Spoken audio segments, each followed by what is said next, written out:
Good evening everyone. We are live here today at Aster RV Hospital, Bangalore. We are with Dr.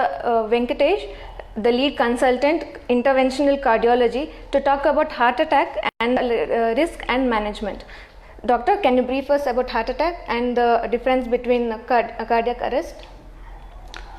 Heart attack is a very common term. We have heard this because many people whom we know have suffered from heart attack. Heart attacks are very common. So now what is a heart attack? Heart attack is when a blood flow to a part of the heart muscle is stopped. Now let us understand this. Heart is a muscle. It pumps blood so that the rest of our body gets blood. And when the heart is pumping, it requires energy for itself. To give energy for the heart muscle, that heart as a pump, it has 3 arteries. These are called as coronary arteries. Now the coronary arteries carry blood into the muscle of the heart, and this blood which goes into the muscle of the heart gives the heart muscle nutrition, that is oxygen and food. Now for some reason, if there is a cessation of blood flow, that is if the blood flow in one of these arteries stop, the heart muscle which is getting blood from these arteries will not have any nutrition, and within a short period of time the heart muscle cells starts getting damaged.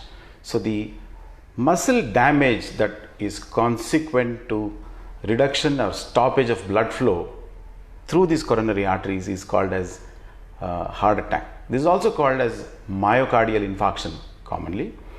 Heart attack is a very common emergency because of which patients can have significant symptoms, and in case the patient is treated, if he is not treated in time, there is a risk to the patient's life.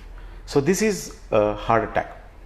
On the other hand, the other term which you asked, that is cardiac arrest, is slightly different.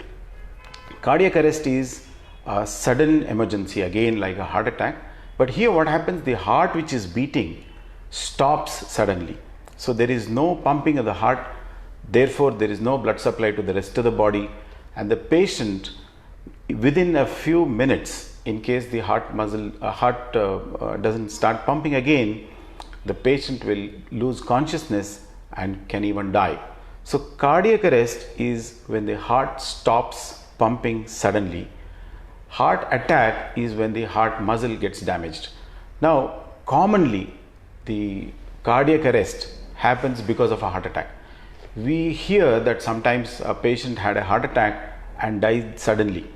So the heart attack happened first, but then the patients died because of cardiac arrest. That means cardiac arrest can result from a heart attack. Heart attack is a very common cause of cardiac arrest, but not all cardiac arrest cases are related to heart attack. There are other reasons for a cardiac arrest also. Similarly, not all heart attack patients have to have a cardiac arrest. Definitely not all heart attack patients need to die, especially if the treatment is given in time. Okay, sir. So there are a few questions from our viewers. So Manjunath has a question. What are the signs of an heart attack? Heart attack is, we all know that heart attack is a common problem, and many of us know how it presents. The most common symptom of a heart attack is chest pain. Chest pain which happens in the middle of the chest. Heart is in the middle, and therefore a fist-sized shape in the center of the chest. Sometimes the pain going up into the neck or towards the left arm is very common. The pain can also travel to the right side, or sometimes it can even go to the back of the chest. So chest pain is one of the common symptoms of a heart attack. Usually this chest pain comes suddenly, and the chest pain is said to be one of the most severe pains human beings know. So it's an excruciating pain.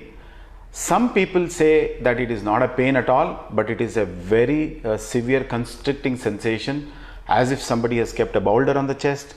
Some people experience it as a burning sensation. It could be different kinds of pain. Some people say that it's just a discomfort. They don't even describe it as a pain. But any of these things that happen suddenly and goes on for some time is usually the common sign of a symptom of a heart attack. There are some people who can have a heart attack without even developing chest pain. These are generally patients who are very elderly or patients who have been having long standing diabetes which has been there for a long time. Then they may not have chest pain. Patients with severe lung disease who have received radiation to the chest area in the past, they can all have heart attack without having chest pain. So in these times, one of the signs is that a patient can suddenly become breathless. Sometimes the patient suddenly loses consciousness. Sometimes there is a lot of palpitations and fast heartbeat. These are less common symptoms. The most important symptom of a heart attack is chest pain. It happens in about 70% of patients. Thank you, sir. And Ravi Shankar wants to know what are the new technologies guaranteed to change the face of heart attack through full treatments and recovery. Heart attack, as I said, is a common disease, but at the same time, awareness of heart attack has increased. Therefore, patients are reaching hospital, and thus we have newer treatments.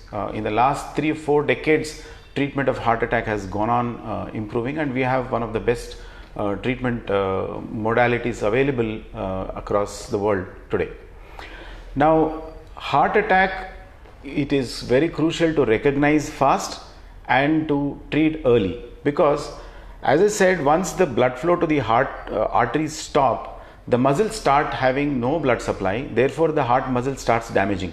Starting within minutes, the heart muscle starts getting damaged, and over a period of time, in about 6 to 12 hours of time, if the blood flow is not restarted, if the heart muscle doesn't get enough oxygen or nutrition, the muscles will get completely damaged, and after that, whatever we do, this muscle cells will not live again. That means these muscle cells can die. So we have to prevent the permanent damage to the heart muscle, and therefore treatment of heart attacks has to be timely. We have to initiate treatment quickly, therefore so that the heart muscle damage is prevented. Which is why in the treatment of heart disease, one adage is very common. We say time is muscle, because if we lose time, we have muscle damage. So now, how do we treat heart attacks? The most important thing is that the blood flow which has stopped to the heart muscle has to be restarted again. There is an artery, the blood flow is blocked because of a clot which is sitting there, and that clot has to be removed in some way, therefore, so that the blood flow is restarted again. Now, there are 2 important methods of removing the clot and restoring the blood flow so that the muscle damage is prevented. Now, what are these 2? One of them is a very powerful blood thinner. It's a medicine which we commonly call as clot buster. These are thrombolytic therapy drugs. These medicines, when they are injected into the body, can go into that area, and whatever clot is blocking the artery can be dissolved by this medicine, and the blood flow can be restarted. So this is one method of treating a heart attack. The other method of treating a heart attack is to take the patient into a specialized imaging area called as a cardiac cath lab. In the cardiac cath lab, we put in some catheters near the heart, inject a dye, and see where exactly the clot is sitting and where exactly the heart arteries are blocked. This procedure is called as an angiography. So when an angiography is performed as an emergency, we are able to locate the clot and how this artery is blocked. Once that is done, we can use a balloon to break the clot and restore the blood flow, and this is called as a balloon angioplasty. Now, when a patient has a heart attack and the patient is rushed to a hospital which has got the facility to perform an emergency angiogram, and when the angioplasty is performed as an emergency, this is called as primary angioplasty. So the second modality, other than the clot buster, the second method of treatment of a heart attack is called as primary angioplasty. I must tell you that there is a difference between angioplasty and the clot buster medication. As we can imagine, the angioplasty procedure is not available everywhere. For example, smaller towns and villages or even in a congested city where hospitals are a little far away, it may be difficult for a patient to reach a hospital with the facility to perform an angioplasty. Therefore, in such situations where a patient cannot immediately rush to a hospital with an angioplasty facility, the clot buster medication becomes a very important way to treat the patient. However, the success of a clot buster medication, that thrombolytic therapy, is limited. It is said that of all the patients who receive thrombolytic therapy, only about 55 to 60% respond to that treatment. The remaining 35% of patients do not respond to this clot buster medication. On the other hand, thrombolytic therapy, compared to thrombolytic therapy, the angioplasty procedure, that is the primary angioplastic procedure, is a far more superior procedure. If it is performed, it is said that about 95 to 96% of patients will respond to this treatment. So the success rate of an angioplasty procedure is superior to that of a success rate of a thrombolytic therapy. However, wherever it is not available, wherever the angioplasty procedure is not available, thrombolytic therapy can become life-saving. So these are the two main definitive treatment methods of a heart attack. So this is how we can effectively treat a heart attack in the current scenario. In addition, once the heart attack is recognized and once the patient is treated with either a clot buster medication or a primary angioplasty, the patient has to be monitored in the ICU and allowed to heal for a certain period of time. So treatment in the ICU itself is a life-saving procedure. So these are some of the newer modalities: ICU care, treatment with blood thinners or clot buster medication, angioplasty, and subsequently, before the patient is discharged, we give a lot of medications so that the heart muscle which is damaged can heal properly. Are there any risks in this treatment? In the treatment of clot buster medication and and the angioplasty procedure, yes, certainly. See, every treatment in medicine carries its own benefits, but at the same time we know that every treatment has its own risks. For example, when we talk about a clot buster medication, we know that it's a very powerful blood thinner and it is got the capacity to break a clot inside the heart muscle. Similarly, it becomes it is such a powerful blood thinner, it can also cause bleeding complications. So when this clot buster medication is injected, apart from treating the heart attack, it can also cause bleeding in the patient. For example, there can be blood from the nose, blood from the gums, sometimes there can be internal bleeding in the abdomen, or worse situation, sometimes there can even be brain hemorrhage. So especially in patients who are elderly, above 75 years of age, these clot buster medications can become very powerful because the veins and capillaries of these patients are very fragile, so they can develop a lot of bleeding complications.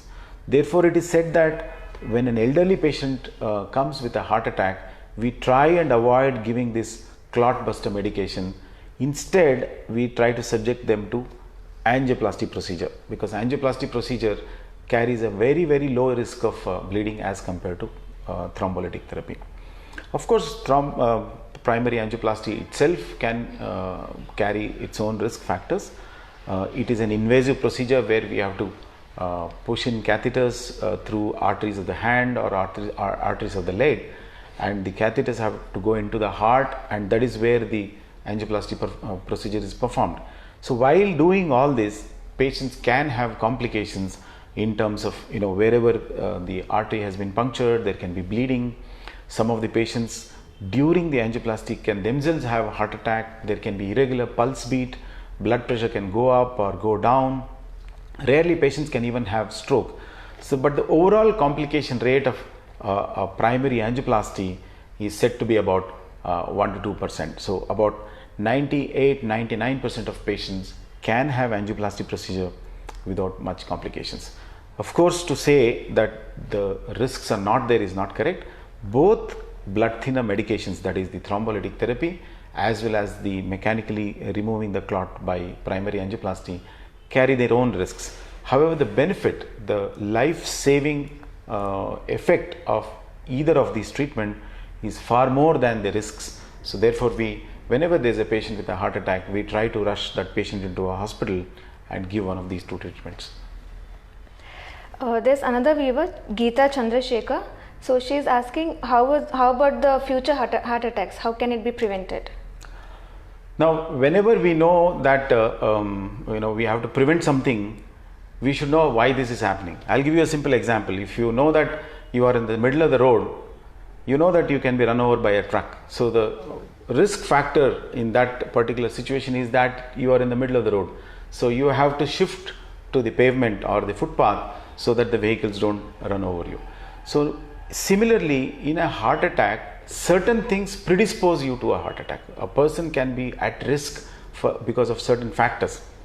So we know that high blood pressure, diabetes, having high blood cholesterol, having a strong family history of heart attack, and smoking are very important risk factors. If any of these risk factors are present in an individual, compared to those who don't have these risk factors, such patient has a higher risk of a heart attack. Now, when we know that we are going through a certain risky behavior, like for example, if somebody smokes and the person realizes that I am at risk of a heart attack because I am smoking, the simple way of preventing a heart attack would be to give up that risk factor, that is smoking. Smoking cessation becomes one of the important risk preventive behavior. Similarly, getting one's blood pressures checked and treating them effectively, getting diabetes checked and treating that effectively, getting a cholesterol checked and treating that effectively is important. Especially when patients have a family history of a heart attack, such person has to be more careful. In addition, sedentary life, lack of exercise, and an abnormal diet, especially diet which is laden with high amount of refined carbohydrates, has now been shown to increase cardiovascular diseases, including heart attacks. So we have to control our diet, exercise, take care of our health in terms of correcting all our risk factors. So this is one way of preventing impending heart attacks. There are a couple of questions in the comments. I have started feeling difficulty in breathing. Is that a sign of heart attack? Well, as I said, difficulty in breathing is one of the signs of a heart attack, but it's a very non-specific sign. People can be breathless because of so many other reasons. If a person has lung disease, for example, bronchial asthma, or if the patient has lung infection, if somebody is allergic to certain dust particles, if somebody is not accustomed to physical exercise and starts suddenly running. So these are all the conditions in which the breathing difficulty can be there. Breathing difficulty can be a sign of a heart attack, especially when it is associated with chest pain. Supposing this person who was asked this question has chest pain and gets breathless associated with the chest pain, one can think that this could be a sign of a heart attack. But if the breathlessness is independent of this, and the breathlessness comes for a short while, for example, a person is running, he gets breathless and he stops and the breathlessness goes away. Each time this happens, obviously the person is not having heart attack every time.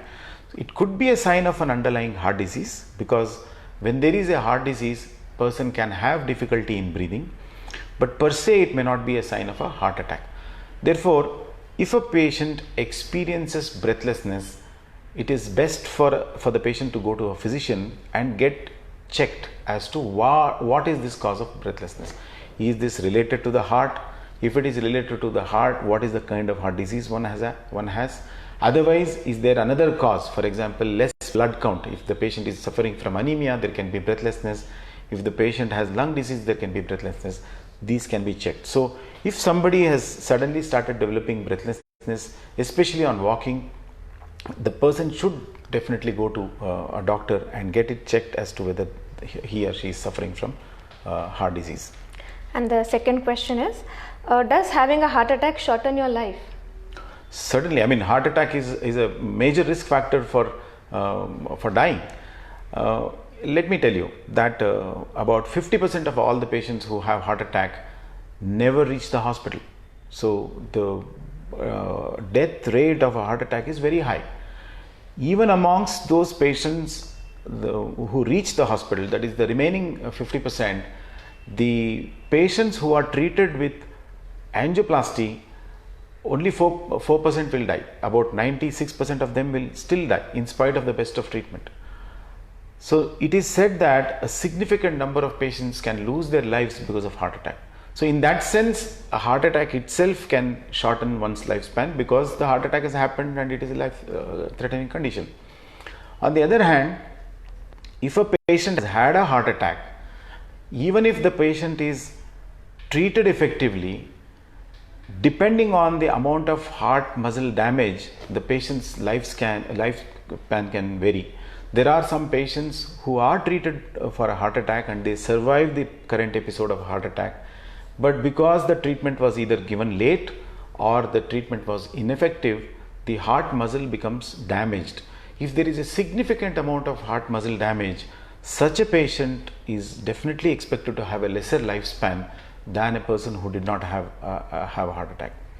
The other thing which is important to know here is, if somebody has had a heart attack once, there is always a chance that the heart attack can recur.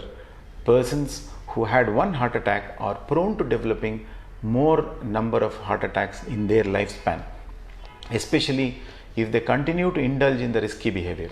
Supposing somebody has had a heart attack and does not take medications or does not exercise, doesn't take care of the diet, habits like smoking have not been addressed, if blood pressure, cholesterol, sugar is not controlled properly, such patients who have had one heart attack can develop a recurrence of another heart attack. Again, in such patients who continue to indulge in this risky behavior, there can be a reduction in lifespan. So if a patient is prone to developing a heart attack, it is very important to prevent that very first heart attack by getting oneself checked and taking care of preventive measures. If somebody has had a heart attack, it's very important that treatment is given early so that muscle damage is prevented, therefore the lifespan reduction can be prevented. And if a person has had a heart attack and is recovering, it is very important to take care of preventive measures so that future heart attacks, the next heart attacks, can be prevented, and again therefore the lifespan can be preserved. So heart attack is directly impacting lifespan, but the way we effect a change to make sure that our lifespan remains preserved is completely in our hand. What does a mini heart attack feel like? Well, the term mini heart attack is not a very common one. What is generally talked about is, people talk about minor heart attacks. They are also called as acute coronary syndromes or unstable angina. Now these are actually, what happens is, the blood flow to the heart muscle is very low. There is symptom of a heart attack, but the heart muscle has not damaged to an extent like a full heart attack.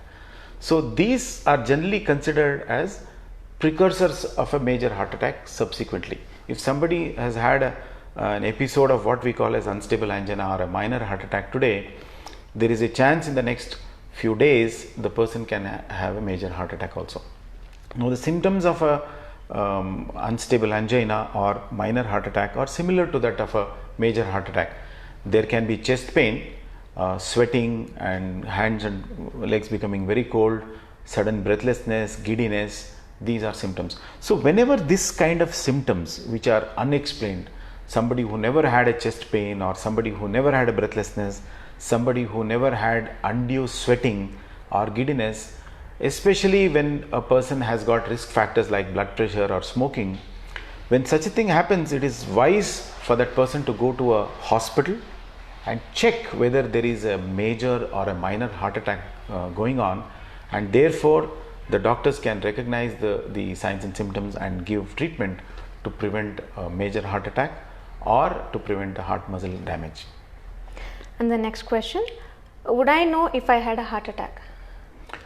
So there are some situations where patients can have what is called a silent heart attack. I think many patients have experienced this. They go to doctors for some reason, and the doctors check them and they say that you have had a heart attack in the past. So these are called as silent heart attacks. Commonly what happens is, we tend to mistake our symptoms. Many times patients get chest pain, what they call as heartburn, and the patients tend to attribute it to gastritis or some other symptoms. They say, I was unwell yesterday, I had some pain, and they ignore that pain thinking that it is something minor or something not related to the heart, and that episode passes and the patient survives that episode. Over a period of time, when they go back to a doctor and the doctor checks and finds that there was a heart attack in the past, we can refer back to this index episode and say that, okay, that day when you had the symptom was a heart attack. In some patients like diabetics or elderly patients, the heart attacks may have no symptoms at all. So silently the heart attack can happen. These are called as truly silent heart attacks. They are rare. Usually what happens in general population is people do have signs and symptoms of heart attack, but they don't recognize that, and they survive that heart attack episode, and it is detected at a later time. So heart attacks can be mistaken or missed sometimes, and when the patient goes to a doctor, the doctor can tell that you have had a heart attack in the past. How do they tell? Is by looking at ECG or an echocardiogram. So when an ECG or an echocardiogram is performed, if the patient has had a heart attack in the past, that can be recognized.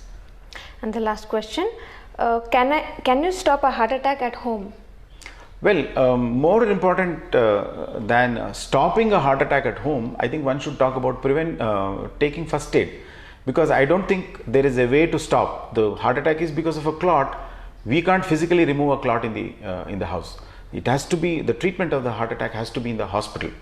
On the other hand, we should know a certain maneuvers of first aid. When somebody has chest pain and we suspect that the person is having a heart attack, the most important thing to do is to give a tablet of aspirin. There is something called as dissolvable aspirin, Aspisol or Disprin or the trade names. You can keep it in the house or in the offices where we work. If we suspect our colleague or our family member is having a heart attack, we suspect because of the chest pain, we give this tablet. It can be put in the mouth and chewed, or you can put it in half a glass of water and the water can be drunk. So this aspirin is known to save heart attacks by limiting the size of the attack. It can prevent serious complications of heart attack.